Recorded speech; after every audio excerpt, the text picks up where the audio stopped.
It's the George Plaster Show. 30 years of the best sports talk in Middle Tennessee. Featuring Tennessee Sports Hall of Famer Watson Brown. And it's a shame it's taken this long to get an introduction for this Tennessee Sports Hall of Famer, Kelly Holcomb, along with young gun Billy Derrick. And now, here's your host, George Plaster. Hello again, everybody. Welcome in on what is a crazy Monday in Nashville, Tennessee. In the world of sports, probably some of the craziest stuff I've seen in a while.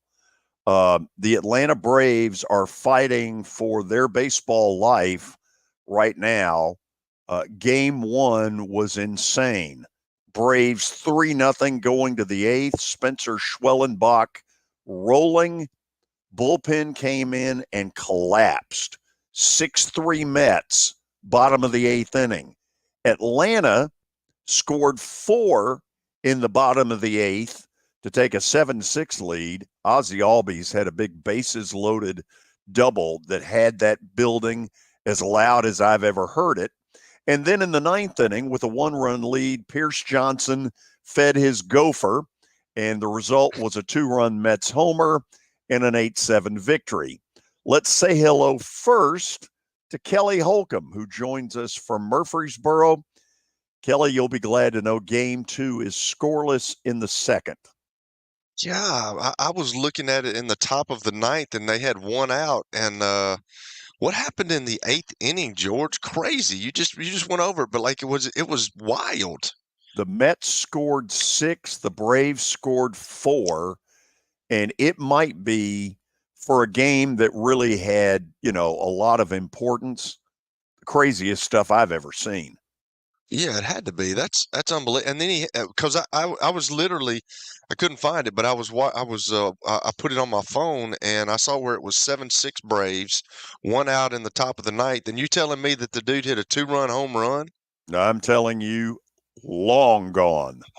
Good gracious! So now the Braves are in. They're in crunch time. They've got to win this game. Yep, and the Mets, to be honest, have not played as many of the scrubs as I thought they would. As though it wasn't crazy enough, Chris Sale was supposed to pitch for Atlanta in game 2. He may well be your Cy Young Award winner. He got scratched 15 minutes before the game, back spasms. Wow. So they're going with Grant Holmes. So are you feeling good about this, or is it not looking good for the home team? Oh no, I'm smiling on the outside. On the inside, I need a Rolaids.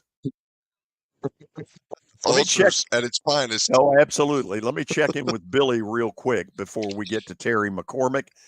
Billy, you watched all that too, didn't you? I did. How's your blood pressure level, George? It's probably not where it ought to be. That was nuts. I mean, when the Braves went up 7-6, right? I was like, all right, they got it. They did what the Braves do against the Mets. they're going to crush their hearts and their soul, and they're going to get into the playoffs, and they'll be fine. But for the Mets to hit that 2-run shot almost felt a little bit of a breaking of the curse, because the Mets never do that against the Braves in a big spot. The Braves are always the team to do that in a big spot. And that's what they were talking about after the game. For the Mets to do this, that's got to be a weight lifted, but an absolute gut shot for the Braves fans. And you're right, that place erupted in front of that packed house. And a lot of Mets fans there too. But there are a bunch of Mets fans. I do wonder if in between games, some Mets players said, screw the Braves, we want to play, because if Atlanta loses, Arizona gets in. Yeah. So it's crazy. Anyway, I know we need to get this pitcher, by the way, Grant Holmes, looks like Kenny Powers with the hair. Have y'all? Please tell me he doesn't. Turn it on, Kelly. It's hilarious. Eastbound and down, baby. What a show. Wow. I guess we should check in with Terry, shouldn't we? Let's do it.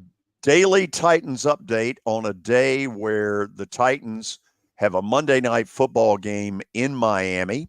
Terry McCormick, Main Street Media, TitanInsider.com, joining us. You were saying all of last week you thought it would be Tyler Huntley, and you were absolutely right.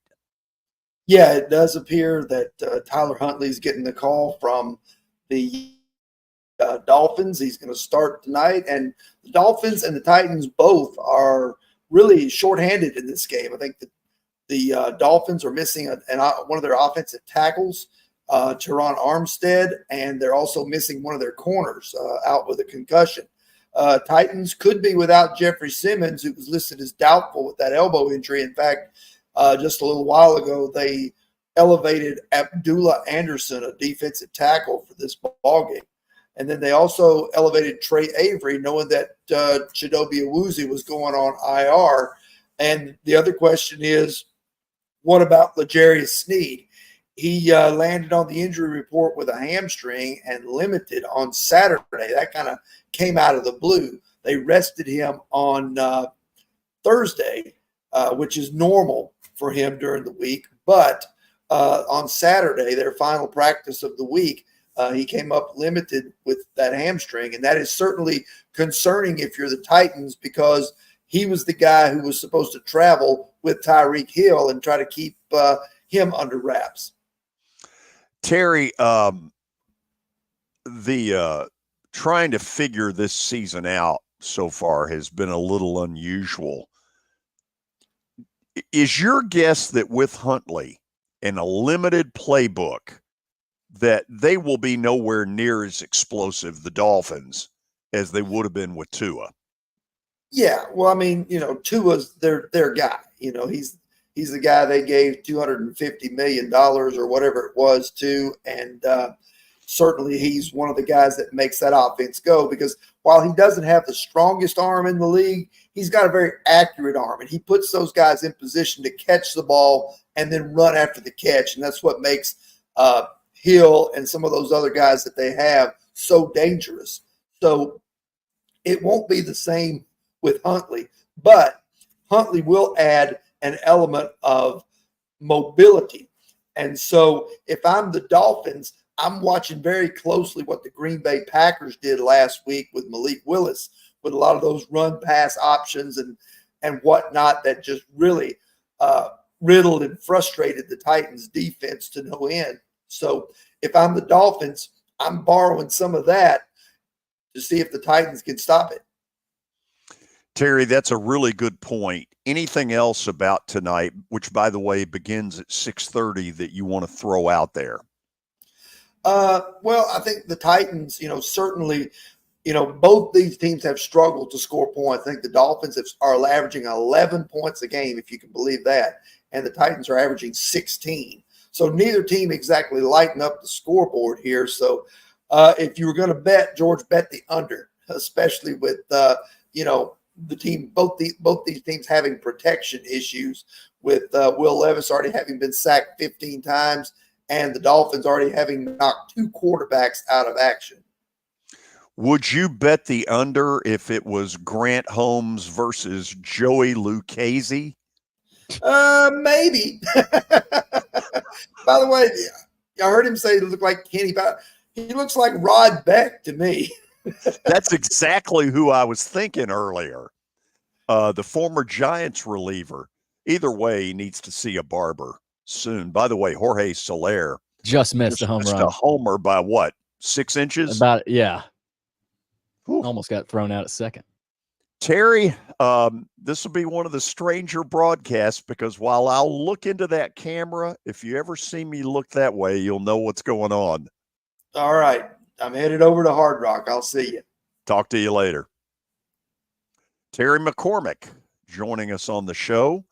Okay, Billy, it's time for your update, and Lori is hoping you've got a lot of meat on the bone. There's some meat on the bone after a pretty crazy weekend in college football. It's brought to you by Lori Burnett Leland. You can log on to her website, mortgageladyusa.com, or give her a call, 615-969-4350. All right, we're going to start. Obviously, we've got the Titans-Dolphins tonight at 6:30. There's another game, 7:15, Seahawks and Lions. That one's in Detroit, so you got another one to watch while you're watching the Titans. A piece of NFL news over the weekend, I think it was actually yesterday, Rashee Rice is feared to have suffered a torn ACL after he collided with Patrick Mahomes in an unlucky play. I think Mahomes was trying to make a tackle after an interception and ended up just spearing Rashee Rice in the leg. And Chiefs obviously didn't need this. Hollywood Brown was already out. Isaiah Pacheco was already out as well. And now Rashee Rice is gone. So I would guess Kareem Hunt will he's already on the roster now, but he'll be getting some carries now that Rashee Rice is out. George, with Pacheco and Rice out now, how many more guys? I mean, the Chiefs keep finding guys to fill in, but at what point does it get to be too much? They've still got Patrick Mahomes and Travis Kelce Hoss. That's true. Plus they've got the fastest guy ever recorded at the combine in the Worthy kid. So he's going to have to strap up his boots and get in there and start making some plays, which he has done. I mean, they all make plays, but it's a huge deal for all those guys, but they still got the two mainstays that have been there forever. Well, college football over the weekend, Alabama returned to number 1 after beating Georgia. Here's the AP poll. Texas back to number 2 after the Alabama win there over Georgia. As you can see, Ohio State at 3, Tennessee at 4. So they jump ahead Georgia there after that loss. Georgia's at number 5. UNLV cracks the top 25 for the first time ever, and they are unbeaten through 4 games for the first time in school history. So keep an eye on the Rebels. They got Syracuse this weekend. The SEC has 4 of the top 5 spots. So not a ton of shakeup, but they're at the top. Obviously, Alabama at number 1. An interesting piece that came through yesterday, Big Ten and SEC athletic directors are set to discuss a scheduling partnership and their preferences for automatic bids in the next iteration of the college football playoff. This meeting will take place here in Nashville next week. In fact, it'll be at my house. I'm Not sure enough room, George. I'm sure you'll be kind to Greg Sankey. Well, I told him if the Braves are playing, forget it. Not enough room and not enough snacks at George's house. I'm pretty confident in that. Meager snacks. Well, the big deal here is that these two conferences, the SEC and the Big Ten, are looking to have 4 automatic bids to the playoff. So 4 auto bids. 4 from each conference? From each conference, yes, which I don't think is crazy. I mean, there are probably not going to be too many years where the SEC doesn't get 4. In the Big Ten, we're talking about them having at least 2 this year. So if anything, the SEC is the team that should have 4 auto, but now the Big Ten's trying to hop in there and have 4. So 8 bids from those 2 leagues. And basically the 2 conferences are telling the rest of the world to go to hell. That's correct. I say no on that. Absolutely. Thumbs down. They're not meeting in my house. Down. I mean, what are we doing with that? Thumbs down with that. That is an awful idea. Some years conferences are down, and you don't get 4 each year. That's just – they'll probably get it, though. I mean, they got the money. Thumbs down. But this is what we've been talking about. These two leagues run the sport anyway. That's why I'm not letting them meet over here. Let's see what else we got here. There is concern amongst FSU that DJ Uiagalele's hand injury suffered against SMU might be a long-term injury. He's done an initial X-ray. He's expected to undergo an MRI on his hand. Obviously, Brock Glenn played a little bit there against SMU. I don't even know who their third quarterback is, but more quarterback issues there in Tallahassee. DJU might not be able to go this weekend. They put up a fight the other day. That was great. Hey, Billy, you remember the 2 games that I asked you? You know the other one. I'm missing the game. Do you remember the other game I asked you to look at? Florida State, SMU? No, the other one. Troy, Louisiana Monroe. I told you Louisiana Monroe would beat them, and they did. Well, congratulations. Yeah, exactly. Picking the wrong game, and now I got this clown I'm having to look at right here who's winning silly underdogs, and he hadn't won since 1978. Oh, that's wow. Awesome. In the middle of my worst baseball moments ever, at least there's some humor. By the way, the Braves lead 1-0. It's going to take more than 1 to win. Yeah, I check up. Braves lead 1-0. I'll tell you this. If we get to the 4th and 5th inning and it's really tight. Are we just going to do a watch along? I don't know. There'll be a tension in this room that will be definable. I'm sure Billy and myself are going to have to take over the show because I see you right now. You're just looking at us. Absolutely. Look into the camera. No. Lastly, on a somber note, Hall of Famer Dikembe Mutombo has passed away of brain cancer at the age of 58. His family revealed 2 years ago that he was undergoing treatment in Atlanta for a brain tumor. The NBA said he died surrounded by his family. Obviously, one of the greatest shot blockers and defensive players in the history of the NBA. 58. I did not know he was that young. So in tribute to him, Kelly. Yeah. That was sort of his trademark deal, which I think was sort of meant to be, don't bring that weak in here. That's right. Sauce. Yeah. Yeah, I hate to hear that. 58, way too young. Way too young. That's sad. Okay, Billy, you done? Yep. After the break, we'll do a tale of the tape that I put together before we knew it was Tyler Huntley. So you might have the chance to really poke some holes in it. Stay tuned.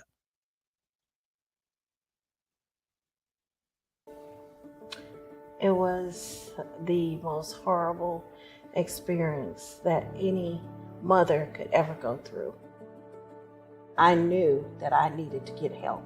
My friend, she immediately said, you need to call Bart Durham. And you guys were there within an hour. You guys are like family for us. Yeah, sure is nice to connect with the people that you're doing your best to help. Year number 2 of the Plaster and Friends Celebrity Bowling Night was awesome. And the reason is really simple. I chose Strike and Spare, and they were amazing. They have great food, great bowling, and a staff that is truly ready to go the extra mile to help you. They have 5 family fun centers in the area to choose from. And for more info, go to strikeandspare.com or call them at 615-824-5688. Venture Express has been helping people in this area for more than 40 years. They're headquartered in Murfreesboro with over 30 years of dedicated fleets involving production, manufacturing, and corrugated experiences. They're an asset-based company with over 700 tractors, 4,000 trailers, and 800 drivers. If you need their help, dial them up 615-793-9500 or log on to ventureexpress.com. As the trusted premier custom home builder in Middle Tennessee, Donnelly Timmons has over 20 years of experience in the industry.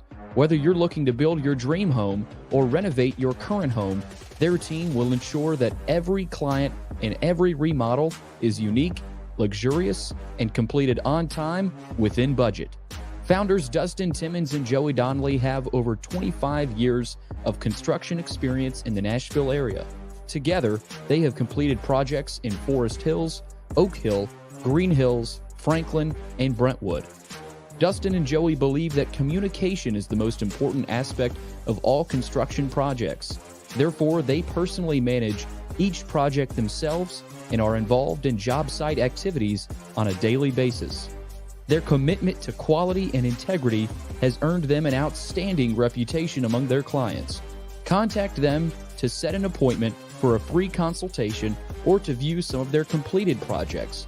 Give them a call at 615-456-7983 or log on to DonnellyTimmons.com.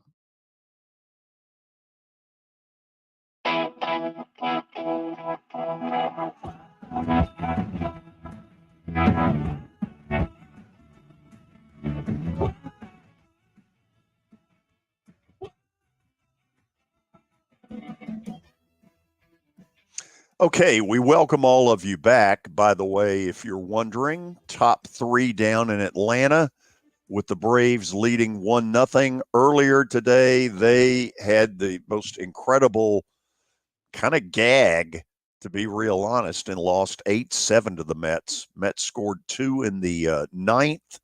They had scored 6 in the 8th to overcome a 3-0 deficit. Now, let's get to the Titans game tonight. Kelly, obviously the national TV audience is going to talk a lot about the development, or in some cases lack thereof, of Will Levis. For him tonight, what are you looking for? Just some consistency, getting the ball out of his hand, making his reads quick, being decisive about it, being accurate with the football. You have to, in this league, you have to be accurate, George, and he's got to be accurate with the football, and he's got to keep building on no dumb mistakes like he made in the first 2 games. They're kind of reeling, obviously, a little bit. Just consistency. That's what you're looking for. Sometimes you're going to have great games. Sometimes you're not going to have not so good games, but you just want to find a fine medium in there somewhere and be consistent with it. And I think if he does that, he'll be okay. Now, I'm sure we're about to talk about the Dolphins a little bit, but they're kind of reeling too. They've had a huge issue with their quarterback. He's kind of in limbo. Everybody's saying, well, you got one person saying he's going to retire, and then I'm going to tell you right now, if I'm in that situation, I'm not ever retiring. You're going to have to take the helmet from me. Now, he has had a bunch of concussions in the last couple of years. I had 8 throughout my career, but he's had them in a very short period of time. So they're kind of in limbo too. They're trying to figure it out. They got a new quarterback coming in, which I think he probably helps them out a bunch because he's got some game experience, some true game experience. So it's going to be interesting to see, but I just think Will Levis needs to come out and control the ship. Everybody, all the prognosticators are talking about it. We're talking about it. He needs to put on blinders, quit worrying about that, get back to work, which I'm sure he did, and just be consistent and be a game manager. Everybody says, well, Kelly Holcomb, he was a game manager. Every quarterback's a game manager. They got the ball in their hand every time. I get so sick of that. There's not many John Elways out there.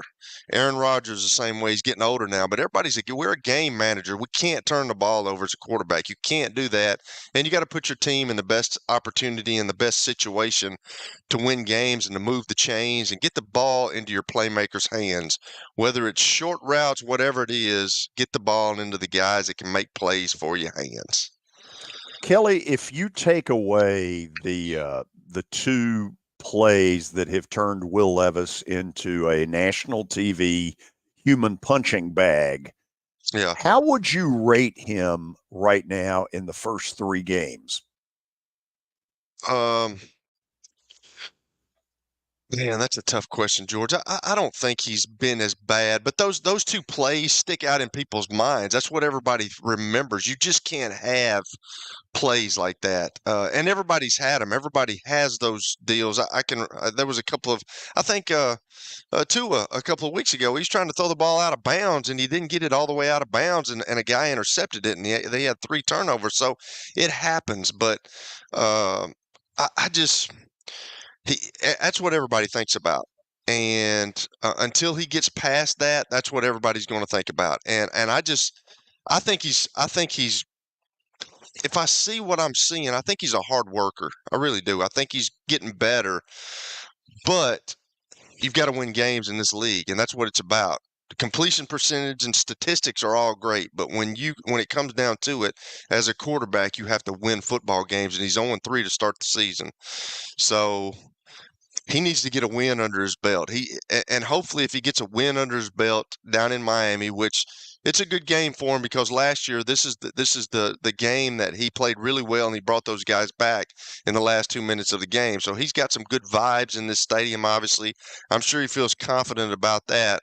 But now he's the guy. I said it last week. He's the guy, and it's a lot different when you're the guy, with the exception of you not being the guy and you coming in for a guy and you play a lot like you did last year. So I just want to see him do good, man. I want every quarterback to do good. I don't know how it's going to be. Hopefully they had a great week of practice, a good week of practice. Miami's kind of in the same boat that they are. It's hard to go on the road in the National Football League and win a game. On Monday nights that it used to be the only game in town. Now we got another game between the Seahawks and I forget who else, but Detroit. We got 2. Yeah, Detroit. So that's a big game too. So it used to be the only game in town, but still, there's only 2 games tonight, and people are going to have their eye on you. So you got to be consistent, and you got to show people that you're moving in the right direction. Okay, Billy, let's go ahead and show the tail of the tape. And where you all disagree with me, feel free to fire away on this. First of all, Billy eliminates the home team, which is the Dolphins, from a check mark. That's huge, though. It is huge. Kelly, do you buy that you give a light check mark to the Dolphins in the running game?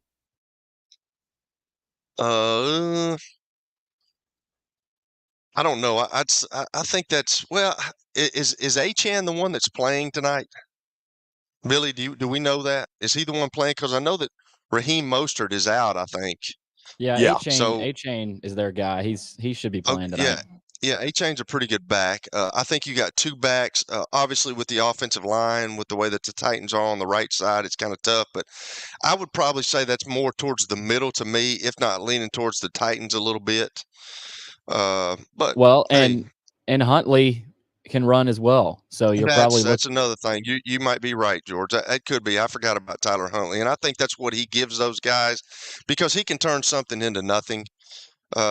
You talked about not being in control of or having a lot to do with the playbook so far, but we saw that with Malik Willis a couple of weeks ago coming into Green Bay. Now they're a little bit more established. I understand that, but still, he didn't know much of the playbook either, and he was able to do some things and run around. So that's probably what you're going to get with the Huntley kid tonight. He's going to, if he doesn't understand, I'm sure that Mike McDaniels is telling him, hey, just do your thing, man. Go out there and play ball. Don't worry about it. If you mess up, you mess up. But if your first read's not there, your second read's not there, use your athleticism, and that might help them in the running game. I gave the check mark to the Titans in the passing game simply because of no Tua.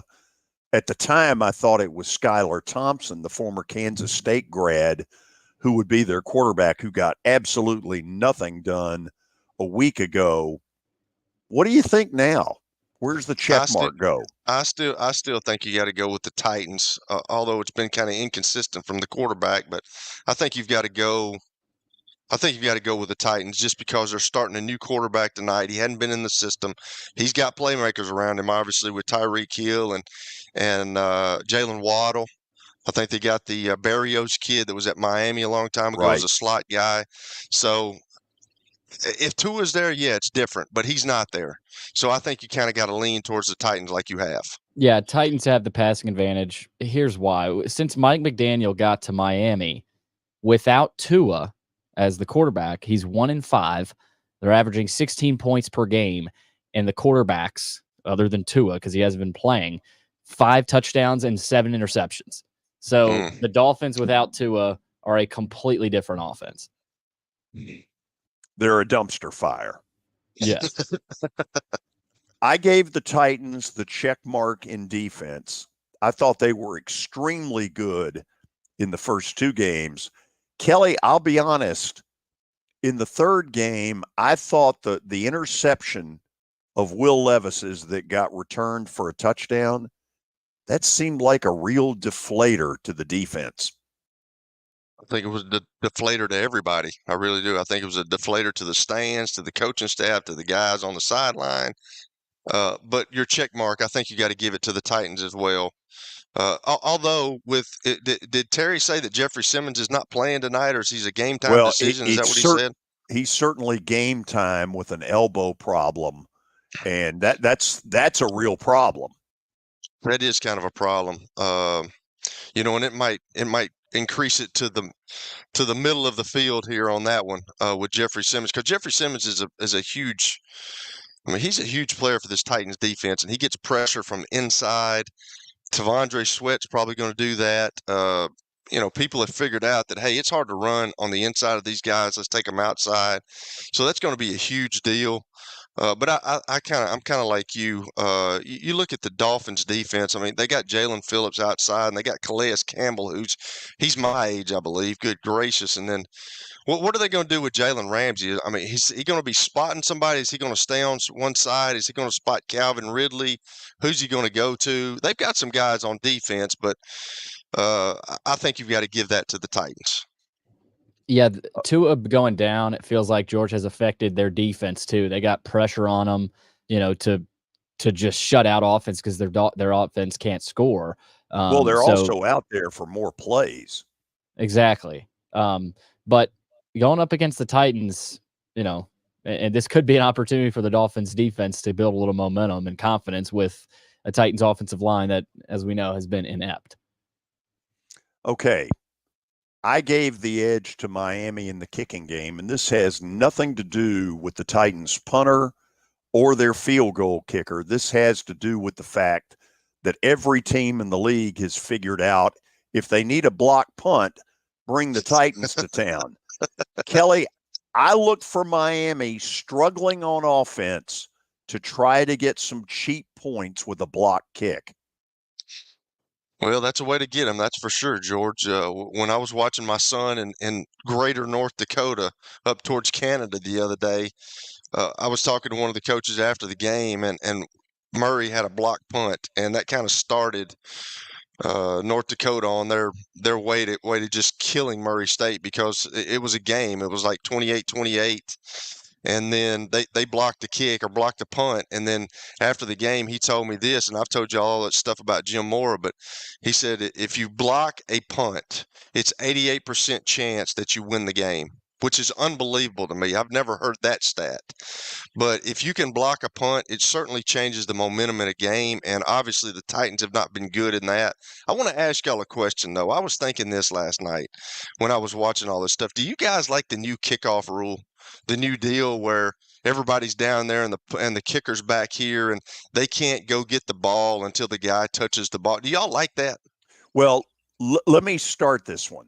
First of all, the NFL has badly misjudged how the teams were going to play it.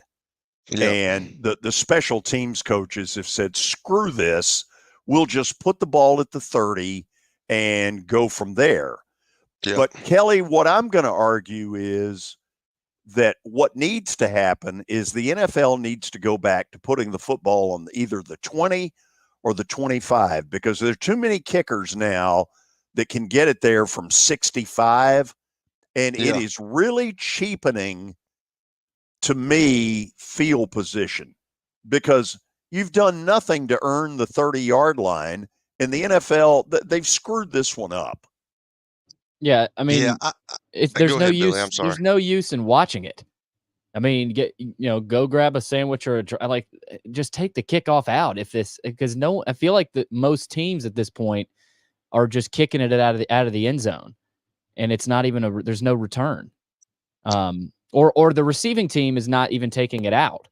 So as opposed to kicking it out of the end zone because they can still return it, of course, but it just doesn't seem like much of a play anymore. It was really interesting in the preseason, Kelly, that you'd hear all the TV guys say, oh, man, when the season starts, they've cooked up all these different, possibilities. The special teams coaches have said, screw you. We're not wasting our time with this.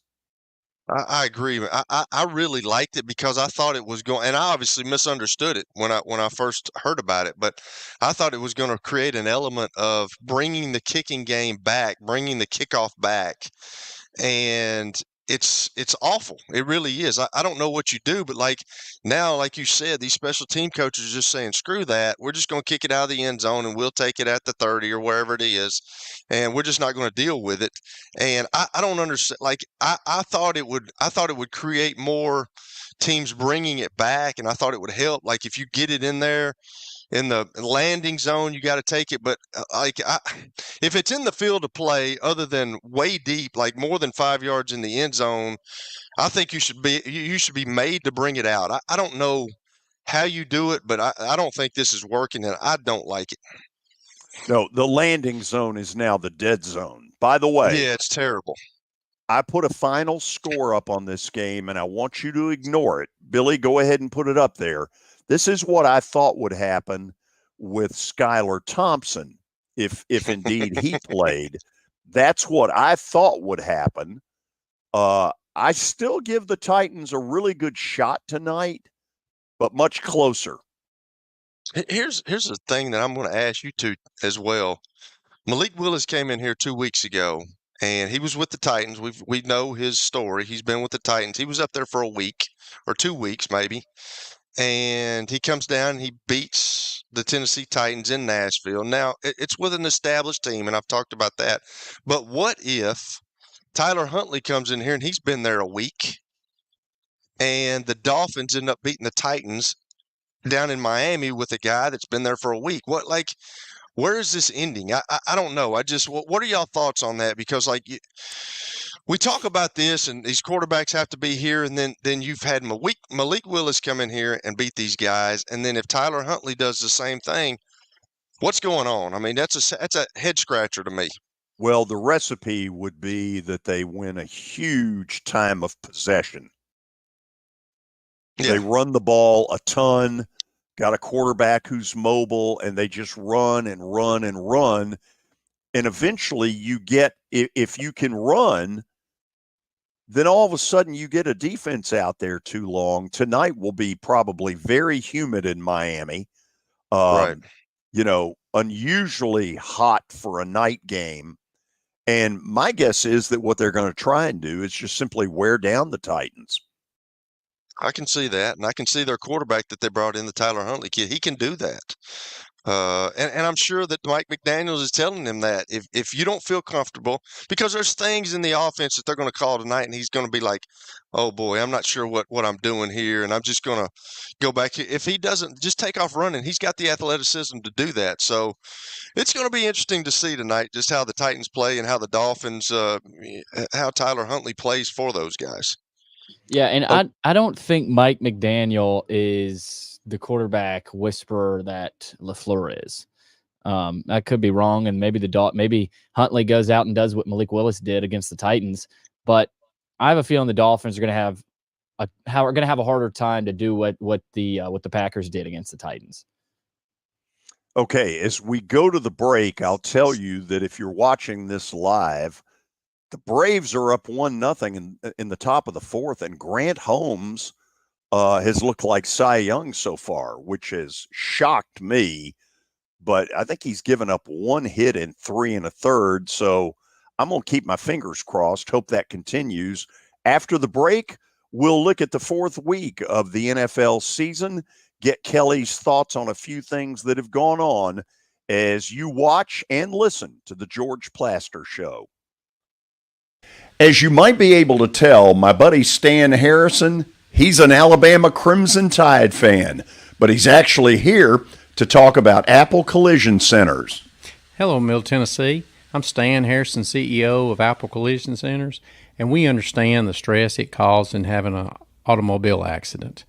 We can help you ease the stress of the auto body repair process at our 3 locations. We're conveniently located in Old Hickory, Hendersonville, and Gallatin. We've got rental cars available, we have PDR technicians available, and we have windshield technicians available. Please stop by one of our places and see us if you need our services. And by the way, when you come in his office, this just in, he's a sports fan. You were in a crash. Yeah, Your kids were in the car with you. we're very lucky to even be telling this story to you. Nikki treated us like family, and she was very caring and loving, and I'm just so grateful for that. She was somebody I could trust, and being a veteran, that's so important to me. My kids are going to have a better life now because I don't have to worry about those expenses that we were out. Your family has really created a legacy of trust, and I would recommend you to anyone. Over the years, more men have started to seek help for hormone deficiencies and imbalances, and Dr. Jeffrey Lodge and wife Daphne, along with their experienced staff, give men the treatment required to improve their quality of life, improve your immune system, energy level, cognitive function, and more. There's no better time to achieve a healthy lifestyle. What are you waiting for? Give Cool Springs MD a call today for an appointment at 615-486-3458 or visit the website coolspringsmd.com.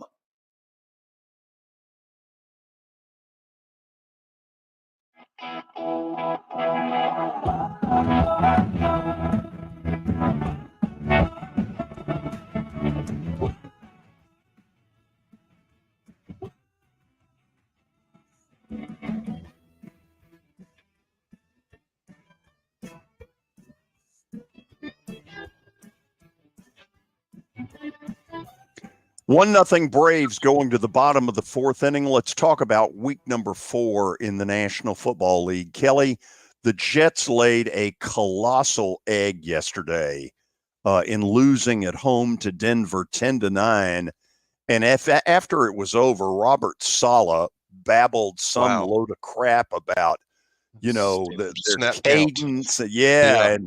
And I would have loved, I'd have given anything for a penny for Aaron Rodgers' real thoughts when the media then confronted him with this. And then this morning, Saleh backed down a little bit on the whole, we're doing too many cadence things.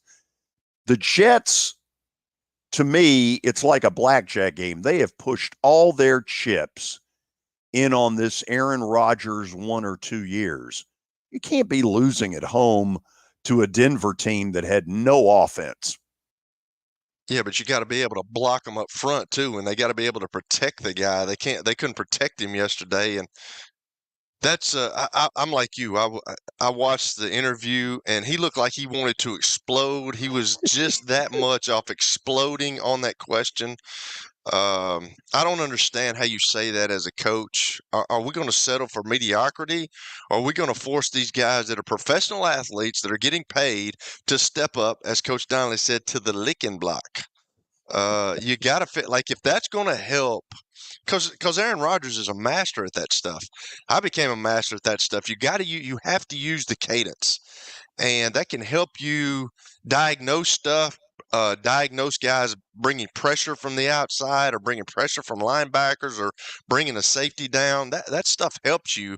And for him to say that, that's kind of not what you're doing as a leader. That's kind of settling for not being good. And I like what Aaron Rodgers said about that. And then you have to step up to that. If you want to be good, you've got to do things to be good. And I can remember Tom Moore, there was a guy that we had at fullback, and he said, "It would be bad, son, to go home and tell your mother that you got cut because you can't count to 2.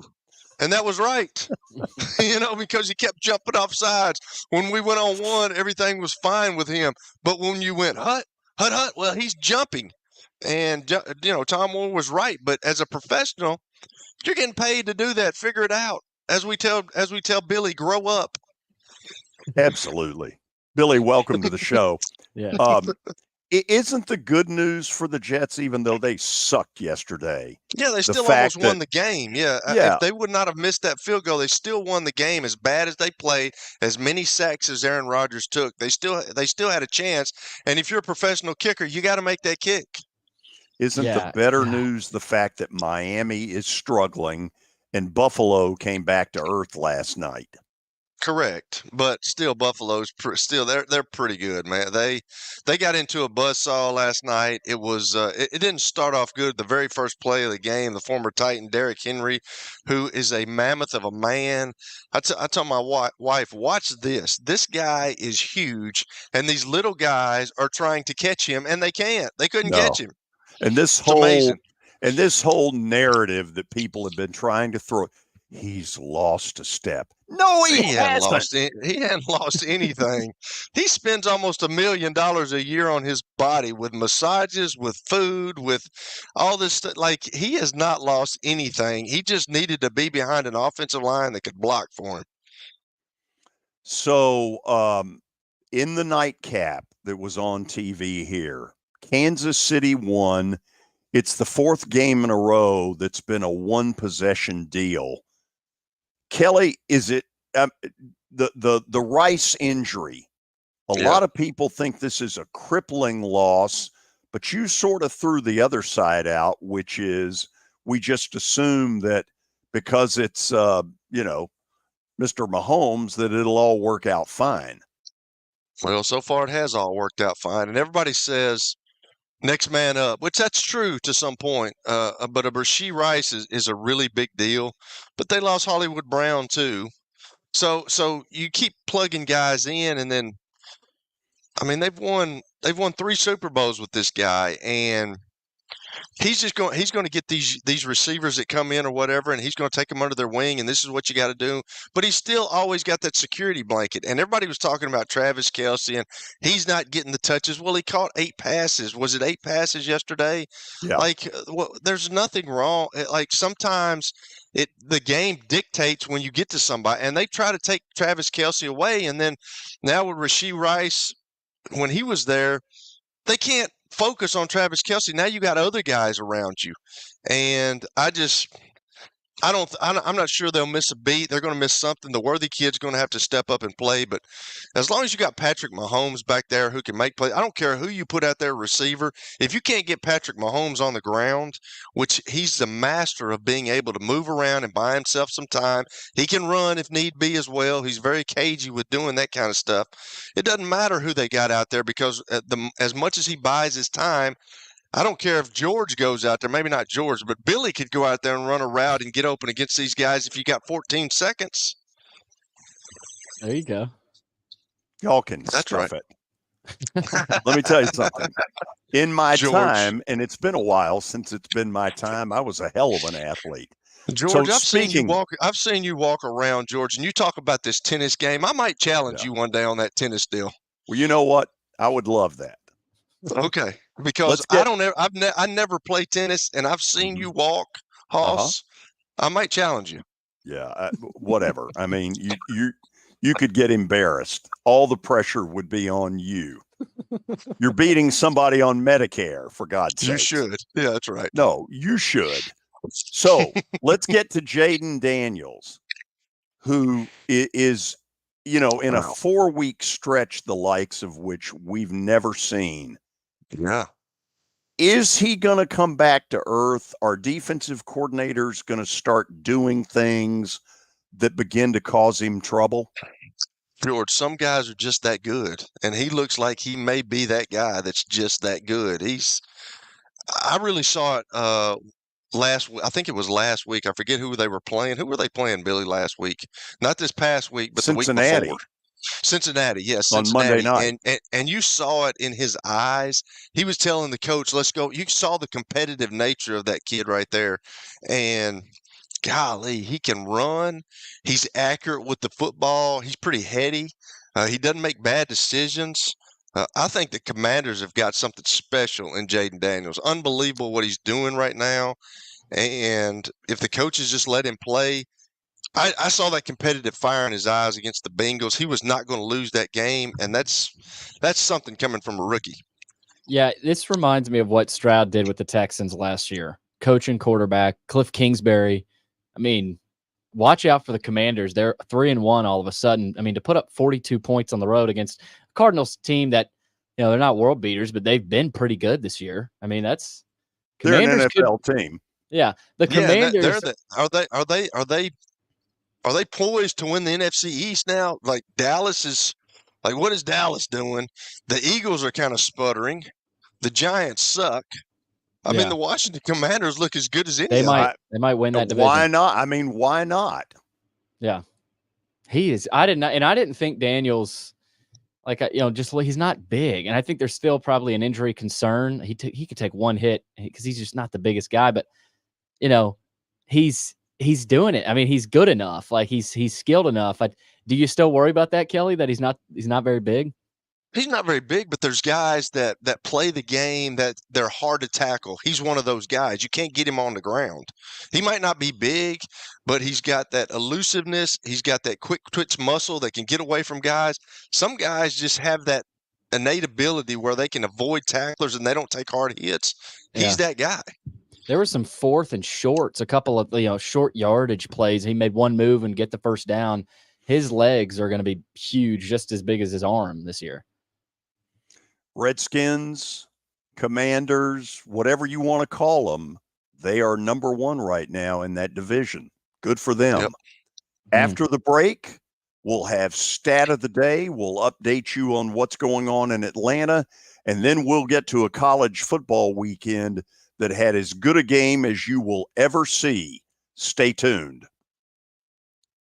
For over 35 years, Wilson Bank & Trust has been committed to providing customized banking solutions to help individuals, families, and businesses in Tennessee achieve their goals. As your full-service community bank, we are proud to offer loans with competitive rates, local decision-making, and fast, friendly service from our experienced lenders. No matter where you are on your financial journey, Wilson Bank & Trust is ready to help you take the next step. Visit your nearest Wilson Bank & Trust office or online at wilsonbank.com to get started today. Member FDIC, Equal Housing Lender.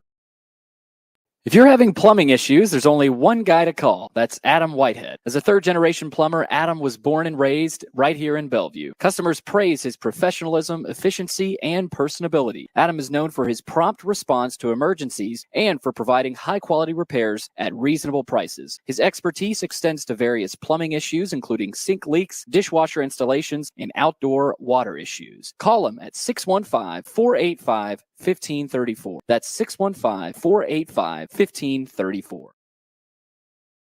Star Physical Therapy was established in 1997 with one great mission: to serve.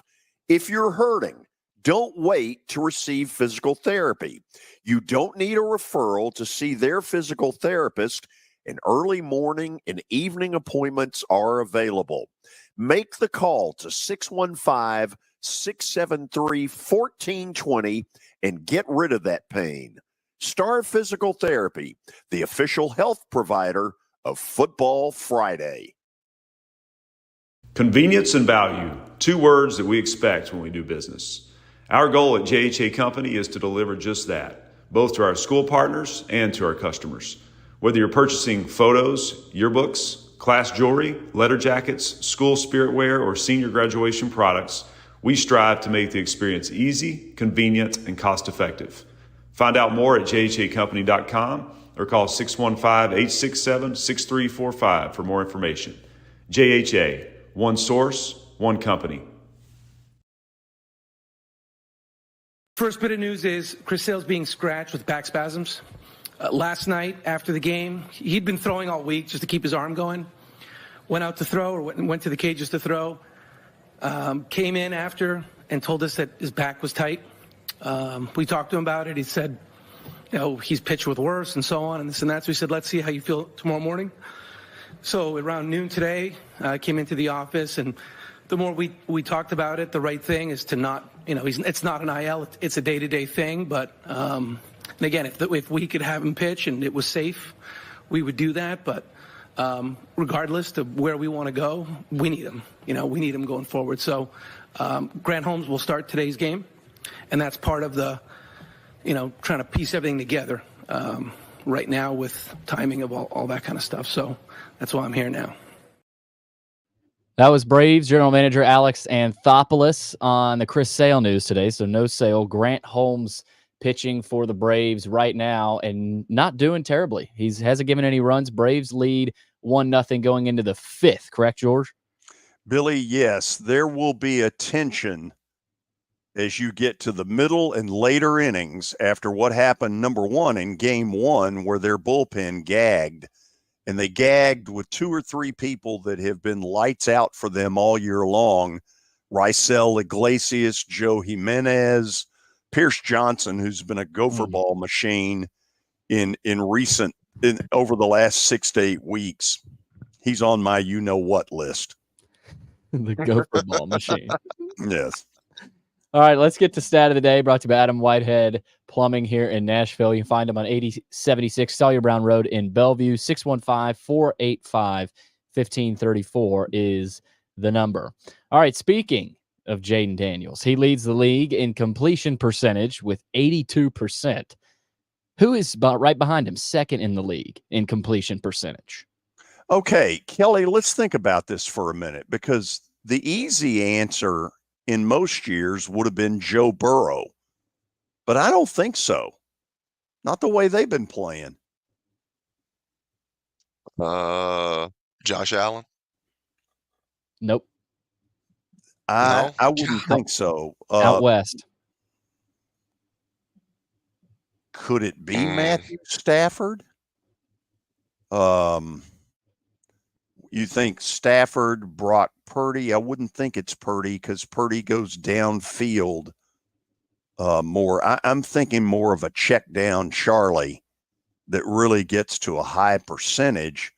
Could it be Geno Smith in Seattle? I think that may be it, George. For some reason, I think that may be it. Put it up there, Billy. I think we got to win. Boom. Yep. Oh, yeah. Good. That just hit me, man, because I think you're right. How about that? How'd you know? Oh, I didn't know. I just started. Well, when you said West, and then when George said Geno Smith, I was like, yes, that's who it is, because I can remember seeing something a couple of weeks ago talking about how good he's been playing, and his percentage was good. Geno has had an amazing renaissance in Seattle. Y'all are going to see it tonight. Detroit, before we get into the college stuff, this is a big night for Detroit, Kelly, because they need to win. I think people have lost a little faith in Detroit. Yeah, it's not the same buzz as it was last year, and they got the same team, but Jared Goff, for some reason, he hadn't had that magical year that he had last year. And that's just 3 games into this deal, it's 3 games into this deal. So, but the game that they won, the very first game, even though they won at the end against the Rams, he still turned the ball over. He had some throws that were kind of questionable. When it got to the crunch time at the end of the game, he looked a little bit out of place. So he's not having the year that he had last year, but it can come. We'll see. Okay.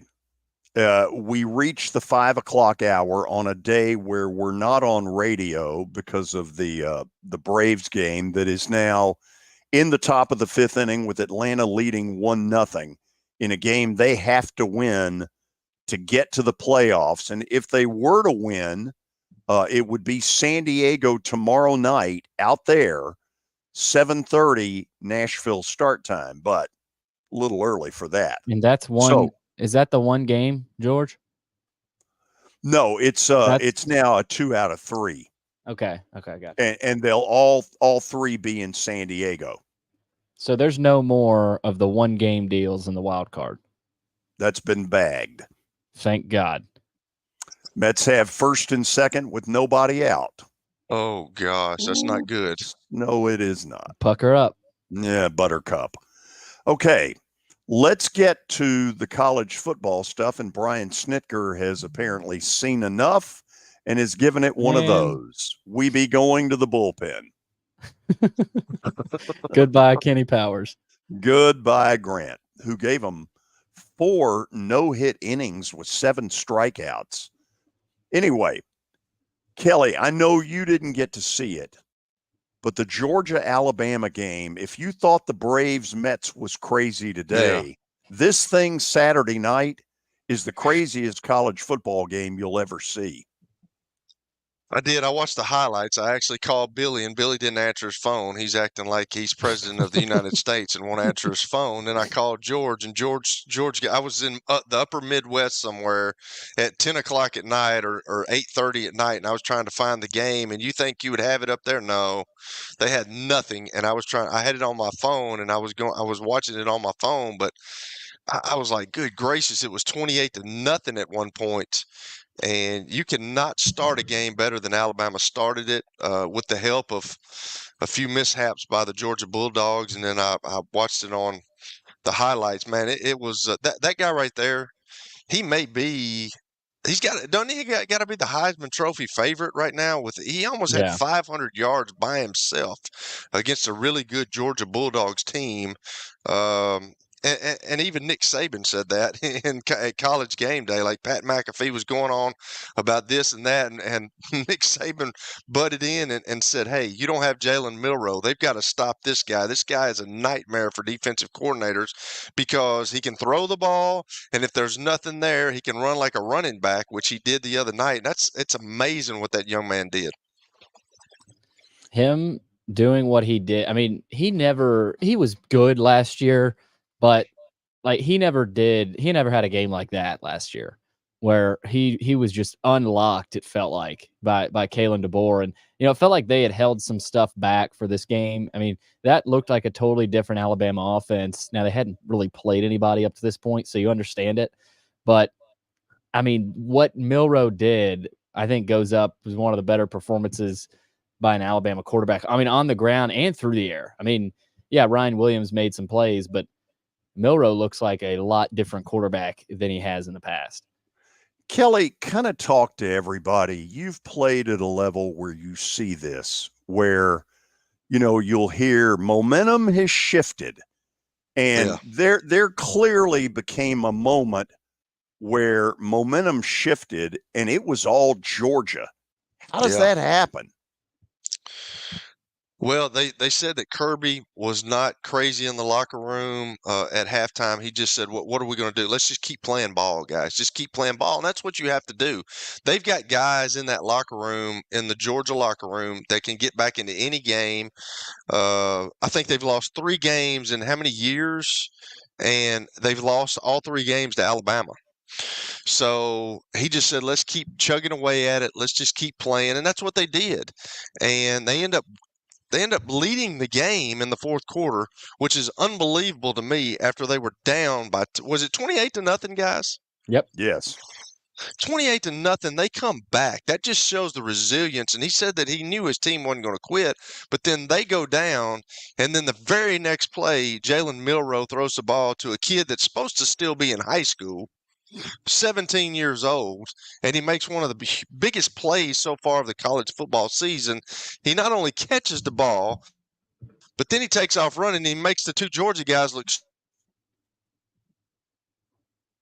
I mean, it's those guys, and Billy talked about it. The athletic ability of this Alabama football team is kind of ridiculous. And as a quarterback, I wish I had those skills at Jalen Milroe. I could not run the ball. I was very accurate. I had to use my brain, but that guy is unbelievable. And I think it goes back to what we always talk about, George. Those guys have that mentality of, don't care what happens in the game. If we get it to the fourth quarter and it's close, we will win the game. And I don't think Alabama ever flinched. There's a lot of teams that would have melted when Georgia comes back from 28-0 down and takes the lead. There's a lot of teams in this country that would have melted and said, "Well, we tried our best, we did our best." But that's those guys. They've won 2 national championships out of the last 3 years. We have nothing left for them. And Alabama just said, it does not matter what they do. We're going to do it. In the very next play, they score a touchdown to take back the lead. It's amazing. And then on the last drive of the game, I'm not sure that the kid didn't commit a pass interference on the play before. Right. But he comes back and he makes a huge game, and that's another freshman that made a huge play in that game. It's I don't know, and let me ask y'all this. There's kind of a deal. Hey, Nick Saban was the greatest. He's won 7 national championships, won 6 at Alabama. But does it feel to y'all, as it does to me, that those kids played a lot looser the other night than they ever did with Nick Saban? Maybe, but there must have been some level of looseness under Saban, or they wouldn't have won all those national titles. I agree. I mean, no, I'm with you. I just think that he gives, like, Kalen DeMoore's demeanor is a lot different from Saban's.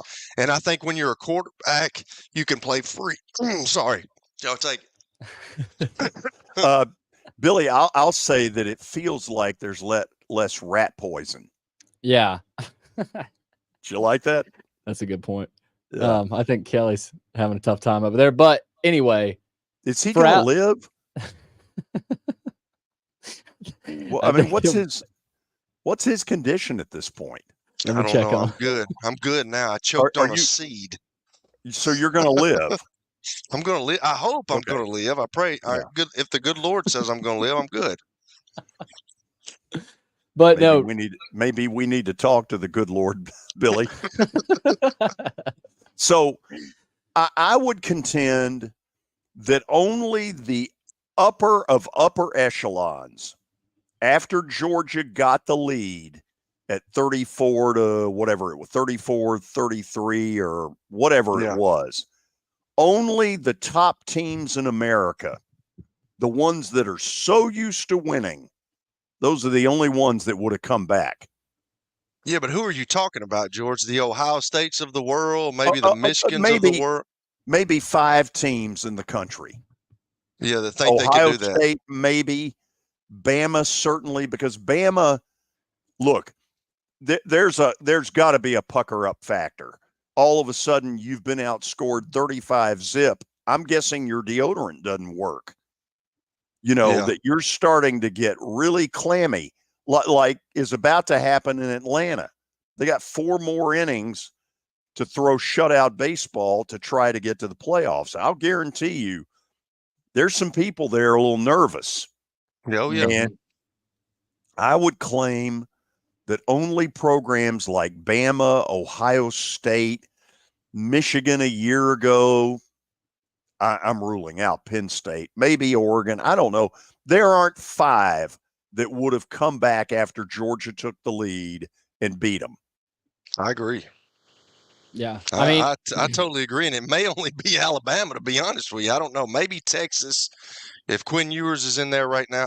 I don't know. But that's a tough deal. That's what makes guys in college make the leap to professionalism.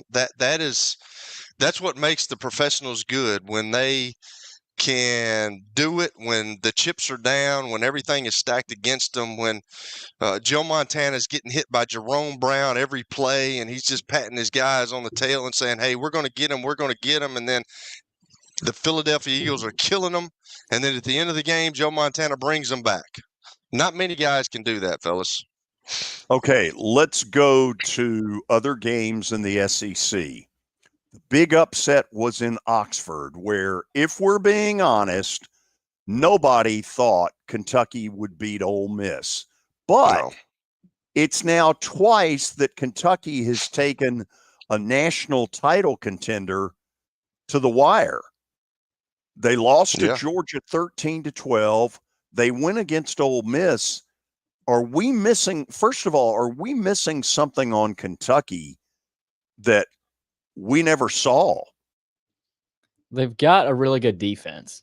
Yes. Offensively, a little challenged. They don't offer a whole lot offensively. I thought Barryon Brown, that 4th and 7 was the difference in the game.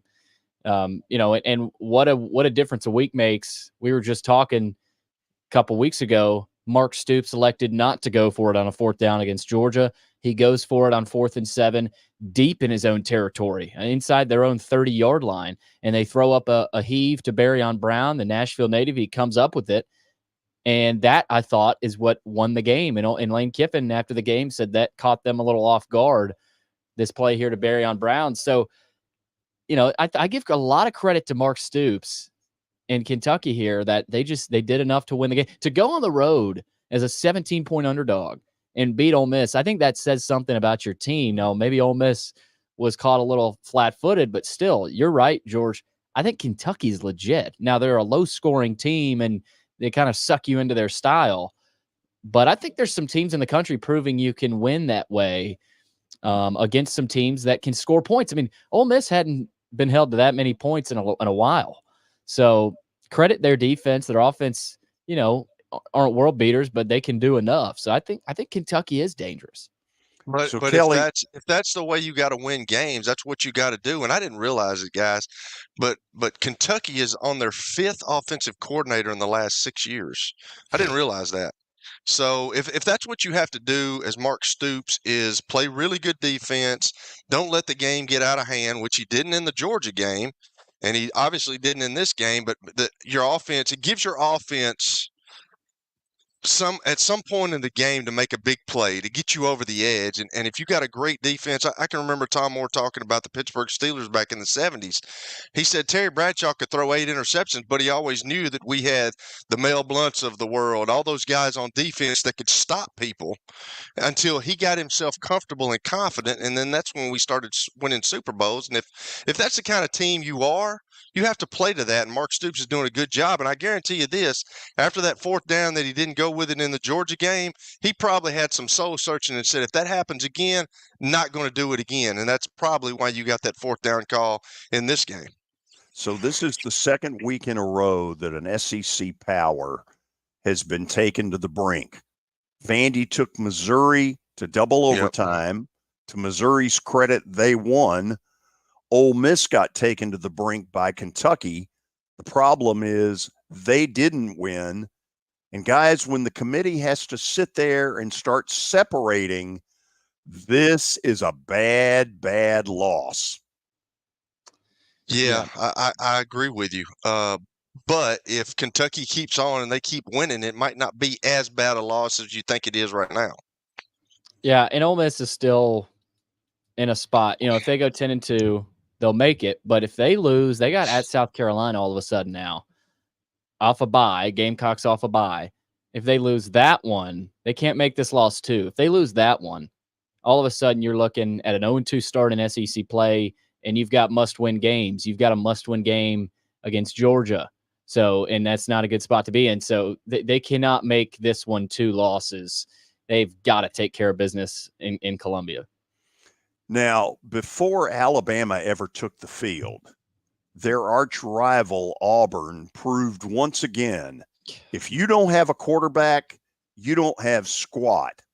This is a game Auburn was the better team, should have closed the deal. Peyton Thorne had problems at the end. And I really wonder what level of patience the Auburn fan base is going to have for Hugh Freeze. I'm with you. I'm not sure about that. Peyton Thorne looked really good for a while, like you said.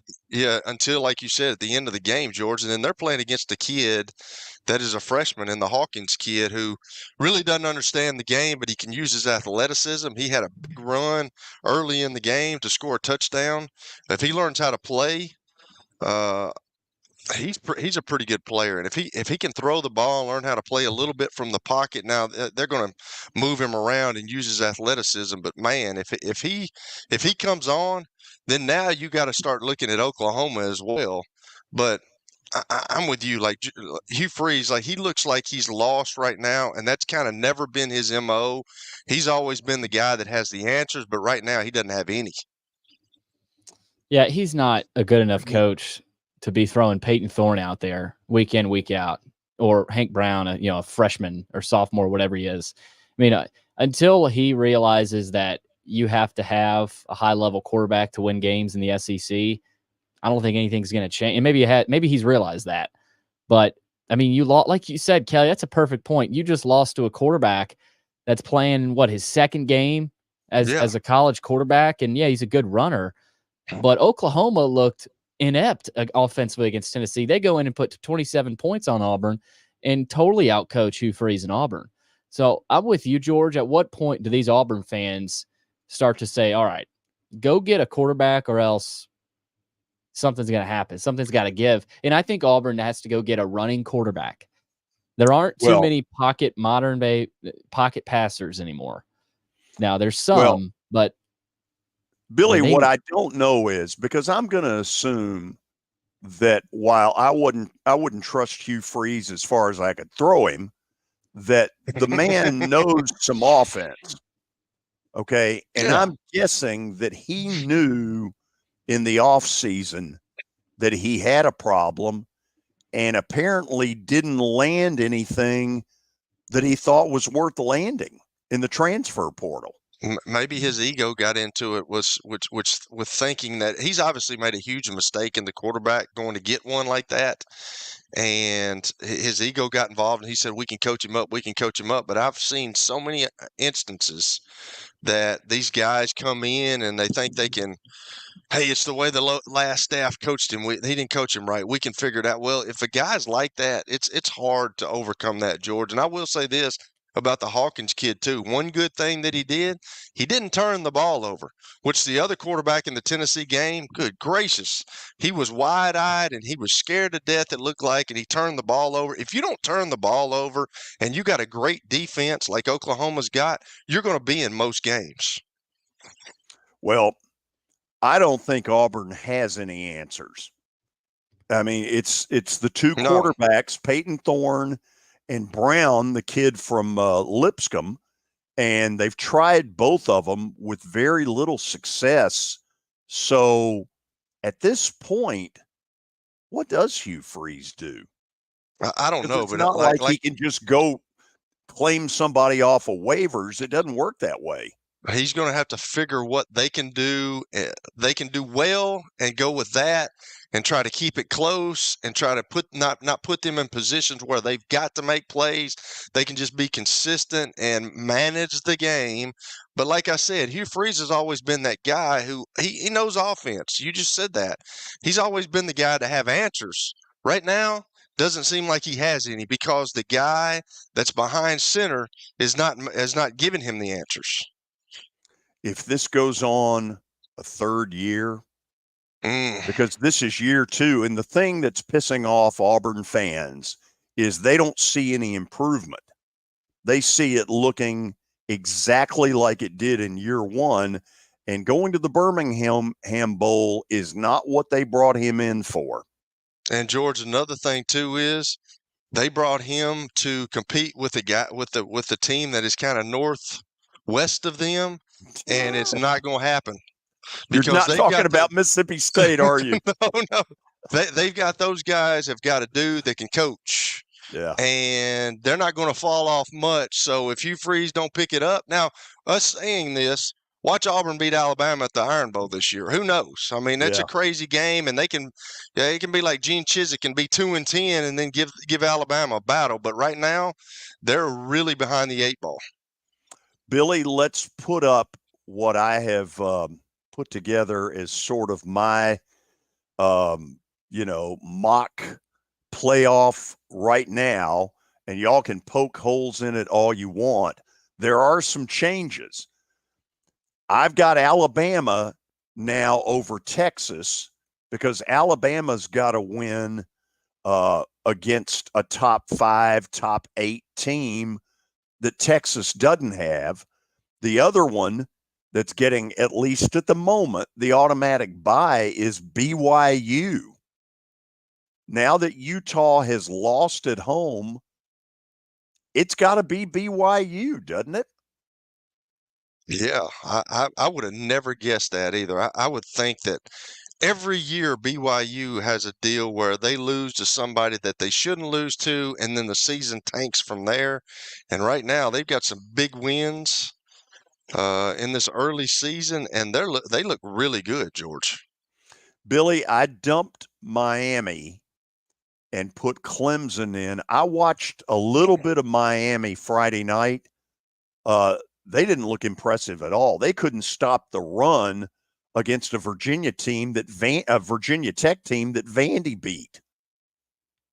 No, I mean their offense is elite with Cam Ward there, but that defense, that for them to struggle, and I've had a feeling Virginia Tech was gonna compete there in that game. I think that's a little too close for comfort. They were 18-point favorites in that game. So I'm with you. I would have dropped Miami as well.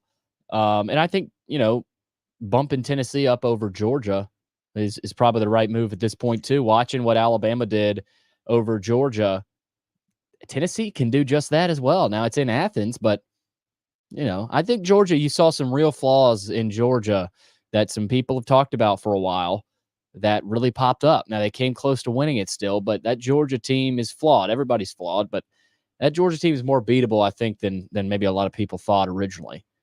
So let me start here. Do both of you agree that Alabama goes over Texas today? I do. Yes. Yeah. Okay. Texas has to be at the very top of the first round home game stuff. They have to be in the 5 hole. Mm-hmm. Yes. And Boise has to be the 12. Right now, yes. Yep. Okay. But keep an eye on UNLV. Yeah, Right. seriously. Right. By the way, Braves 1-0 bottom of the 6th. Can you say tension? So they got out of that deal, George, where they were first and second with no outs? Yes. Wow. That's Let me big. tell you, That's huge. Without having the volume on, you can cut the tension down there with a knife because they're going to have to use people in game 2 that got bombed in game 1. Also, Terry talked about Jeffrey Simmons and the chance of him being inactive tonight. Well, he is inactive. Their report came out. No Jeffrey Simmons tonight for the Titans. Wow. Do you all agree that Tennessee has to be number 6 right now ahead of Georgia? Well, yeah, because Georgia's got a loss now, so Tennessee is unbeaten. So yes, I'll go there. So, are you all in agreement 5 through 8?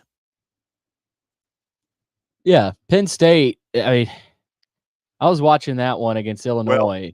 Well, hold on to that for a minute, because I know where you're going.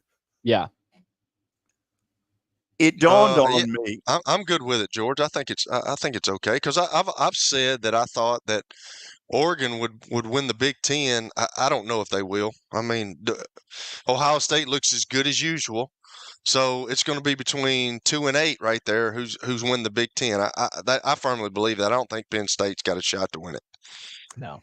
It dawned on me Saturday night watching Penn State that one of the flaws to the whole Penn State deal is they don't know how to deliver the knockout punch. They had Illinois ready to be buried and kept running the football. And at some point, if you know it's coming, Illinois, on 3rd and 3 would stop them. Then they'd miss the field goal. Billy, for the first time, I think James Franklin's philosophy is part of Penn State's problem. Yeah, I mean, in credit to Illinois, that's a pretty good team, but they had them dead to rights, and they missed a field goal there late too, right?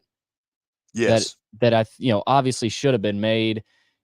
They couldn't put them away, and this same sort of thing happened to I think it was not Central Michigan, Bowling Green early in the season, but yeah, Penn State, and they don't have the level of athlete that the Alabamas, the Ohio States, the Texas, and Tennessee have. So they're not, and maybe he knows that, and he's, this is how we need to win. We can't make any mistakes.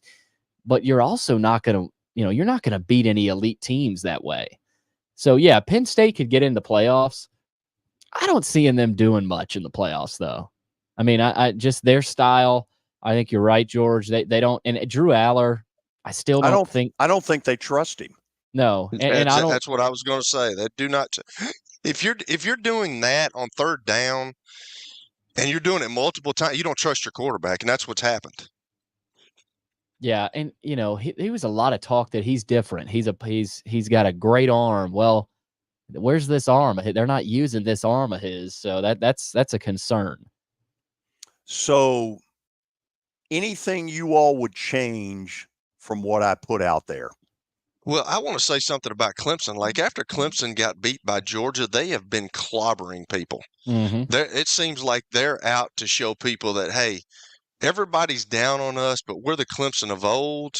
The Kludnik kid he's playing better. It's going to be interesting to see does Miami and Clemson play, or would they play in the ACC championship? They'd play in the title game. Got you. So if they keep winning, we'll see where that goes. But Clemson looks really impressive right now. You could switch those two because Clemson has got a loss and Miami doesn't. But the way Clemson's playing right now, they're out to prove people that, hey, the Tigers are still here. Billy, do Clemson and Notre Dame play? No. Clemson, Clemson's got Florida State this week. But I would look over to the Big 12, George. I think it's still interesting. I know BYU is your pick, and you'd probably agree with this too. Who the heck knows? I mean, you've got Utah with a loss there. I guess they've still got a shot. But they scored 10 points in that game against Arizona. So I don't think Utah has much of a chance now. I guess technically they do. BYU has looked the best, but Iowa State is another team to watch out of the Big 12. I could see an argument to put Iowa State in there instead of BYU. And then, other than that, I talked about UNLV. I think a lot of, the way they're playing after their quarterback leaves, after all that drama, they have their backup. Haj Malik Williams goes in there and they just lay the wood to Fresno State. So I would look at UNLV seriously, kind of slash Boise State there. I think that's going to be a fun battle to see, most likely between those two teams there, to see who gets that last spot. Billy, George, sorry, but how did the other quarterback play that came in for the Sluka kid? Really well. He's a big kid that can run, too. And they didn't. I mean, they looked way better than they've looked with Sluka. So I don't think. Obviously, his teammates knew what they were talking about. They always do. So I want to throw a theory at you guys. When the SEC and the Big Ten end up meeting at my house next week, and by the way, I'm being facetious, but apparently they're meeting in Nashville somewhere, probably somewhere halfway nice, so it won't be my house. I think one of the things they're going to argue is that, look, we don't mind giving the Big 12 an automatic a berth in the playoff, but not an automatic bye. And they're going to cite that league this year doesn't have anybody worthy of it. You're talking Big 10 or no? No, I'm saying the Big 12, the SEC and the Big 10 are going to argue. Oh, yeah. Okay. No problem giving them a berth in the playoff, but not an automatic bye if they don't deserve it. I can see that. Yeah. Because that's what's going to happen this year. Oh, yeah. Yeah, and I'm not sure that the other conferences right now, like the ACC and the Big 12, they're not up to par. And what Billy was talking about with the 4 teams in, I could see that happening with the Big 10. I don't know about this year with the Big 10, but the SEC for sure. But I just don't think that should ever happen. But the Big 12 and the ACC, like, I don't think BYU is going to be there at the end. They may, but when have they ever finished off a season? They always have one bad loss, and it just sends them on a downward spiral. And then the ACC, Clemson's already lost one. Miami came close to losing the other night against a Virginia Tech team that lost to Vanderbilt, and they didn't look great. But Cam Ward brought them back in the end. So those conferences are not up to snub right now, but who knows how all this is going to play out? Yeah. The Big 12, George, it's not a very good it might be a deep conference, but that's not a very good conference. I mean, the top We don't even know who the best team is in that conference right now. No, and their argument will be if you took out an Oklahoma caliber and a Texas caliber out of any league, that you're not going to be all that good. Right. By the way, yes. 1-0 going to the 7th. It's not a big lead, George. A little Heimlich maneuver going on in the Atlanta dugout. After the break, we'll make you some money. Plaster Bet of the Day is coming up next. It was the most horrible experience that any mother could ever go through. I knew that I needed to get help. My friend, she immediately said, "You need to call Bart Durham." And you guys were there within an hour. You guys are like family for us. Yeah, sure is nice to connect with the people that you're doing your best to help.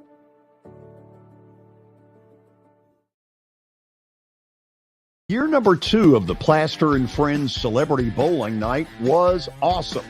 And the reason is really simple. I chose Strike and Spare, and they were amazing. They have great food, great bowling, and a staff that is truly ready to go the extra mile to help you. They have 5 family fun centers in the area to choose from. And for more info, go to strikeandspare.com or call them at 615-824-5688. Venture Express has been helping people in this area for more than 40 years. They're headquartered in Murfreesboro with over 30 years of dedicated fleets involving production, manufacturing, and corrugated experiences. They're an asset-based company with over 700 tractors, 4,000 trailers, and 800 drivers. If you need their help, dial them up 615-793-9500 or log on to ventureexpress.com. As the trusted premier custom home builder in Middle Tennessee, Donnelly Timmons has over 20 years of experience in the industry.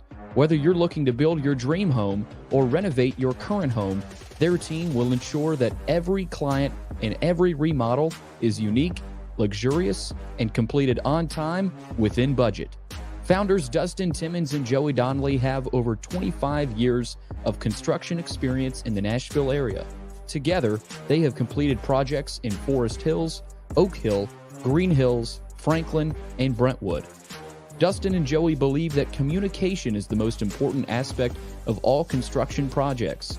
Therefore, they personally manage each project themselves and are involved in job site activities on a daily basis. Their commitment to quality and integrity has earned them an outstanding reputation among their clients. Contact them to set an appointment for a free consultation or to view some of their completed projects. Give them a call at 615-456-7983 or log on to DonnellyTimmons.com.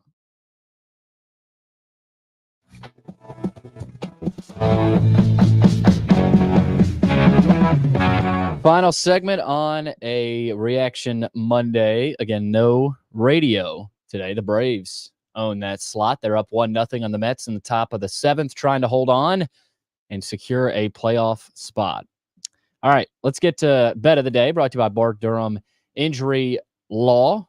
Had a good broadcast last week at their location, best in the business. Log on to bartdurham.com. All right, let's check out what happened over the weekend. And George, not a bad weekend at all. Looks like 3-3 with some college games in there, a couple of pro games.